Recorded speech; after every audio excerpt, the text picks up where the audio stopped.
Olá, estamos de volta para mais um bloco do programa Resenha Livre.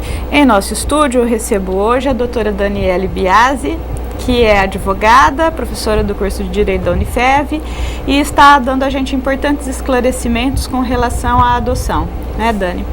No primeiro bloco, a gente estava discutindo sobre o caráter irrevogável da adoção, né? E você estava falando que uma vez que a adoção é formalizada, o casal ou a pessoa que adotou a criança não pode devolver, não pode desistir. Mas e se houver por parte dessa família uma condição negativa para a criança, como maus tratos? Aí, nesse caso, o juiz mesmo não poderia intervir e tirar a criança dessa relação? Sim, o juiz vai trabalhar exatamente como ele trabalhou no momento anterior, quando destituiu o poder familiar da outra família, da família biológica, no caso. Então, havendo uma situação de maus tratos ou algo do gênero, o juiz pode sim tirar aquela criança do ambiente de exploração, de violência, e ela voltará para uma instituição de acolhimento e poderá vir a ser adotada uma nova família. Imagina o trauma na vida de uma criança que tem os efeitos psicológicos são irreparáveis. Isso acontece? Aconteceu não faz muito tempo no Rio de Janeiro com uma procuradora. Eu não sei se você vai se recordar do caso. O caso, uma mulher tinha uma... Havia uma situação de maus tratos com a criança e ela perdeu o poder familiar. Ela xingava a criança, né? Sim, havia uma violência, chocante. Eu acho que física e psicológica, faz alguns anos já. Existe também um outro problema com relação a essa questão da desistência. Porque a lei atual, ela aconselha que as crianças que tenham irmãos sejam adotadas em conjunto. Sim. O que acontece? Muitos pretendentes não têm intenção de adotar mais de uma criança, eles querem apenas uma. E aí, no âmago de adotar, eles acabam aceitando eventualmente um irmão mais velho e começa a virar um problema familiar, e esses adotantes querem devolver o mais velho para ficar apenas com o bebê ou a criança mais nova. Não pode. A partir do momento que a adoção é formalizada, não pode. Ela só vai ser revogada. Mas se for no interesse da criança, ela pode ser vai ser destituído para poder, aquela família não é mais vinculada a essa criança e ela entra novamente na fila à espera de um outro casal. Mas existem alguns magistrados que numa situação dessa, eles devolvem os dois irmãos. Então os dois ou mais, enfim, os dois voltam para a adoção. Entendi. Os avós podem adotar? Não, avós não podem adotar, assim como irmãos não podem adotar. Essa é uma vedação expressa da lei, tá? Se os pais morrem e a criança fica com os avós, a relação tem que ser de neto e avô. Sim, uma relação de neto e avô, uma relação de guarda, uma relação de eventual tutela, mas não de adoção. Eu vi outro dia um caso que até ficou famoso, de uma decisão do STJ, se não me engano do STJ, que uma criança de 8 anos foi adotada e ela estava grávida. A menina tinha 8 anos e estava grávida. E aí, quando nasceu o bebê, os pais que adotaram a menina, que tinha sido inclusive vítima de violência sexual, quiseram também adotar o bebê, que era então neto, né, com relação ao vínculo estabelecido anteriormente no momento da adoção da menina. E aí, dada a diferença de idade, que a menina tinha 8 e tinha um bebê, o tribunal abriu uma exceção e permitiu que esses pais adotassem, então o bebê ficou sendo irmão da criança. Sim, né? No caso, essa decisão foi do STJ, né? Mesmo, bem recente, e a fundamentação ali foi a socioafetividade. O que é a filiação por socioafetividade? É quando os laços sociais e afetivos existentes, eles demonstram um relacionamento de pais e filhos que nenhuma lei, nenhuma sentença judicial, nada poderia afastar aquela realidade social existente. Diante dessa clara desses sentimentos fortes e solidificados entre aquelas pessoas, a justiça passou a abrir algumas exceções e declarar essa filiação socioafetiva. Isso é realmente uma exceção, porque em tese não há adoção entre avós e netos. Entendi. Ô Dani, e os pais biológicos, eles podem, por exemplo, escolher, eu quero que meu filho seja adotado por aquela família e não por essa? Não. Eles podem, que a gente fala assim, a adoção brasileira a gente já comentou, mas pode haver um direcionamento pelo interesse ou por deliberação dos pais biológicos? Não, o que acontece? O processo de adoção comum, não há possibilidade nem dos pais e nem dos pretendentes escolherem quem eles vão adotar. O que é disponibilizado? Os pretendentes vão preencher o perfil de criança ou de adolescente que eles querem adotar. O que é esse perfil? É o que vem ali? É cor? Idade, raça, se pode ter irmãos, se são gêmeos ou se não é gêmeo. Por exemplo, se tem um problema de doença crônica, deficiência. Aí, Dani, por exemplo, vamos fazer uma hipótese. Chegou a minha vez e tem uma criança para mim. Eu posso não querer aquela criança? Vai ser feita a aproximação pelo magistrado. Se nesse momento, em período de adaptação, por fundadas razões, ficar constatado que aquele relacionamento não vai prosperar, não vai ser saudável, não vai dar certo, não houve uma afetividade entre as partes, não tem problema. O juiz vai esperar uma nova criança aparecer. Aí você continua na fila. Sim, você continua na fila. O que não pode é essa rejeição reiterada. Se o juiz perceber que é reiterado, que no caso os adotantes querem escolher a criança, ele pode inclusive excluir esse pretendente do cadastro. É isso que eu queria te perguntar. Aquela ideia que a gente sempre vê na TV, em filme, que o casal vai no abrigo e chega lá, ele vê as crianças e ele escolhe, eu quero essa criança. Isso não existe. Não poderia existir, tá? Às vezes, como eu disse, pela afinidade, pela aproximação extrema, o judiciário abre uma exceção porque romper esse vínculo seria mais prejudicial para a criança do que permitir. Vamos ver uma hipótese, os pais morrem e a criança sempre viveu ali próximo a um vizinho que não é da família, né? Porque se for da família já é facilitado.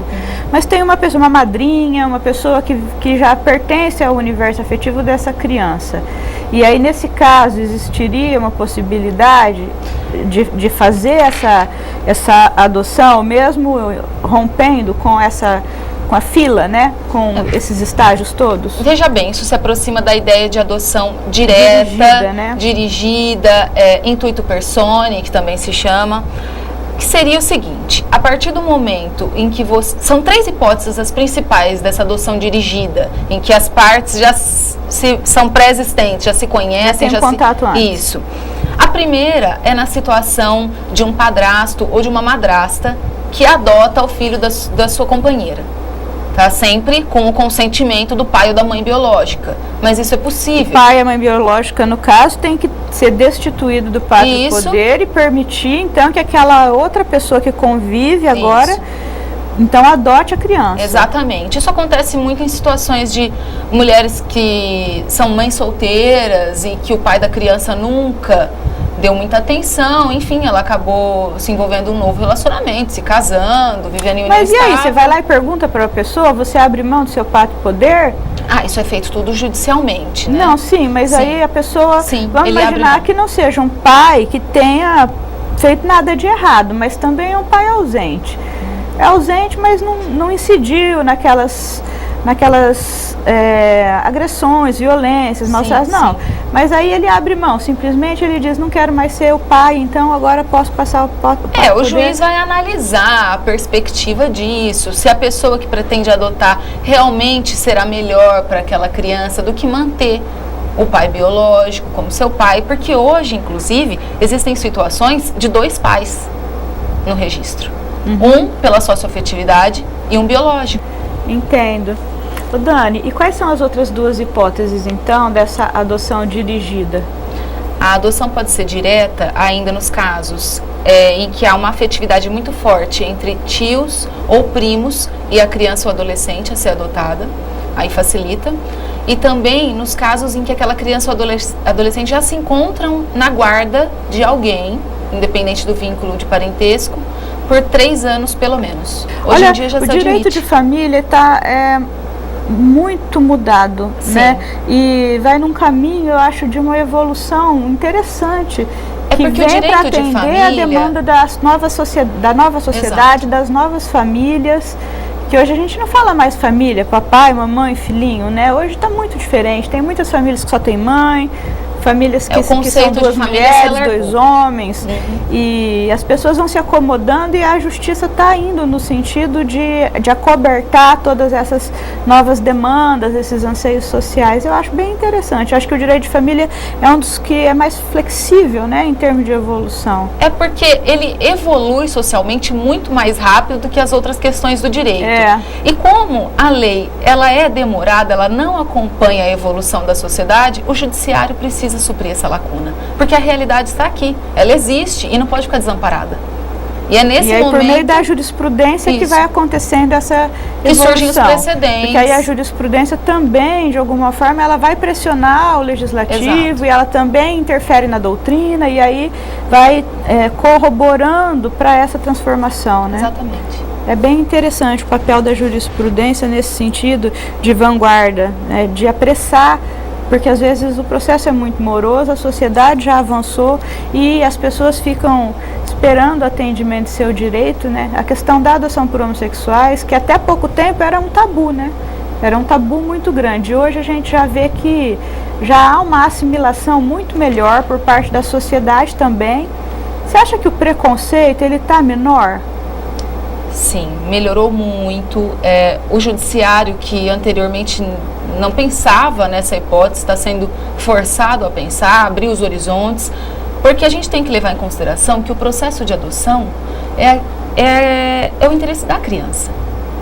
O que ela precisa é de afeto, é de carinho, é de cuidado, é de uma base moral, é de uma base material e educação. E isso não tem absolutamente nenhuma ligação com opção sexual. Sexualidade, nada a ver, né? É verdade.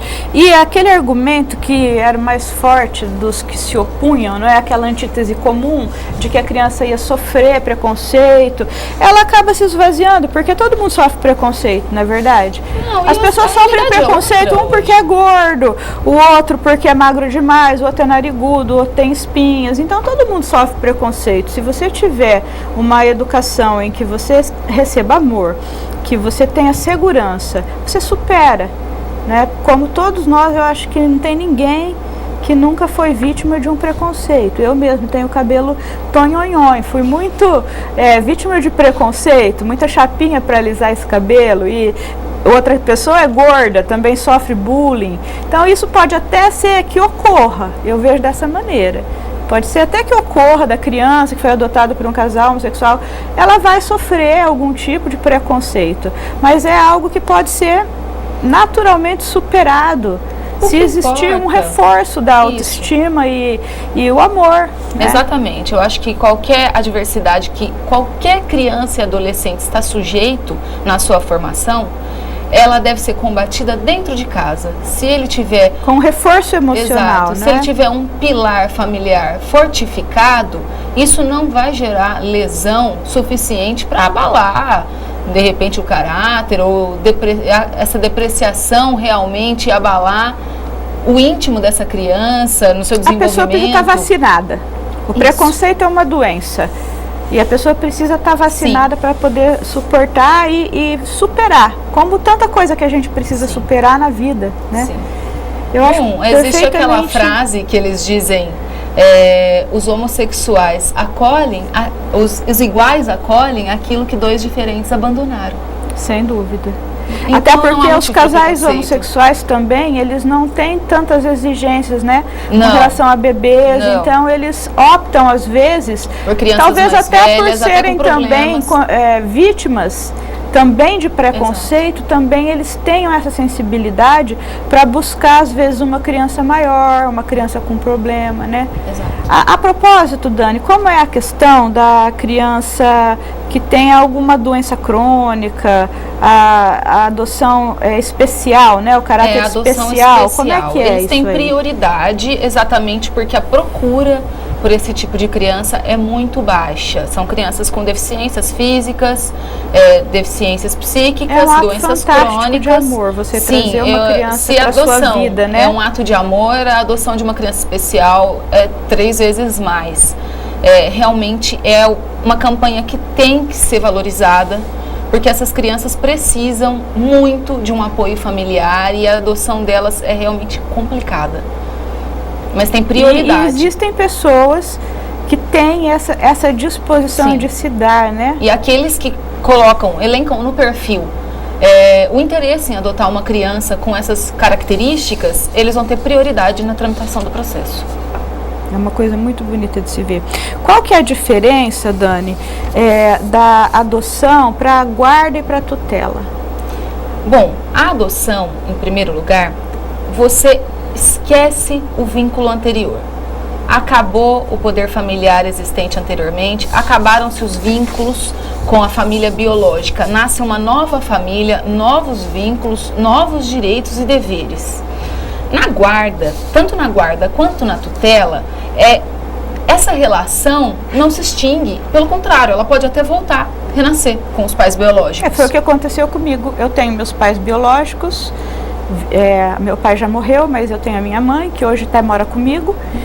Só que eu fui criada por meus tios, então eles tinham a minha guarda. Isso, e meus exato. pais não perderam o pátrio poder e mantivemos as relações dessa forma. Exato. Por quê? Porque a guarda, ela tem a ver com a posse. É com quem a criança vive efetivamente.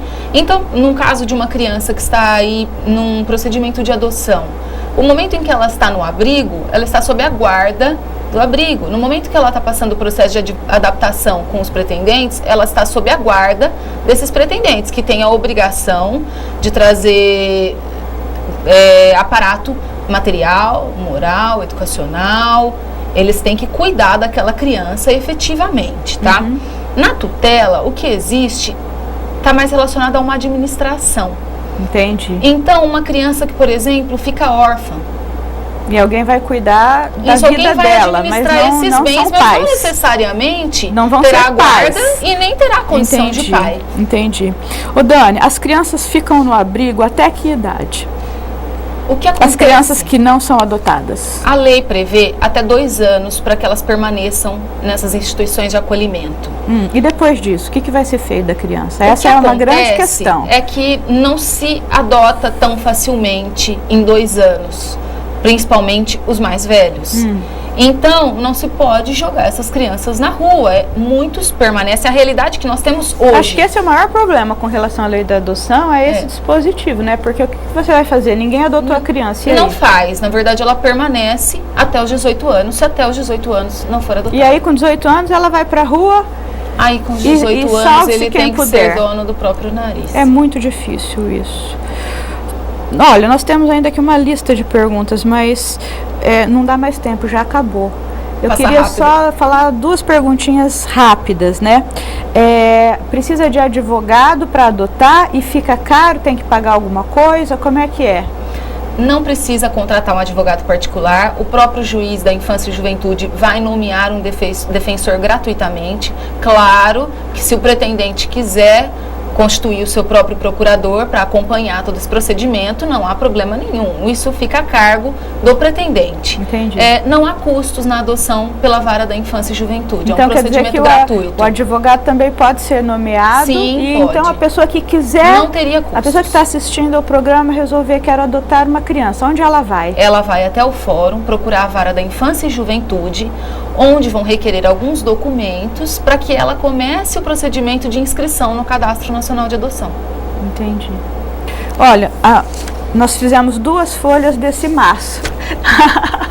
Infelizmente, nosso tempo já acabou e o programa Resenha Livre fica por aqui. Eu espero você na próxima.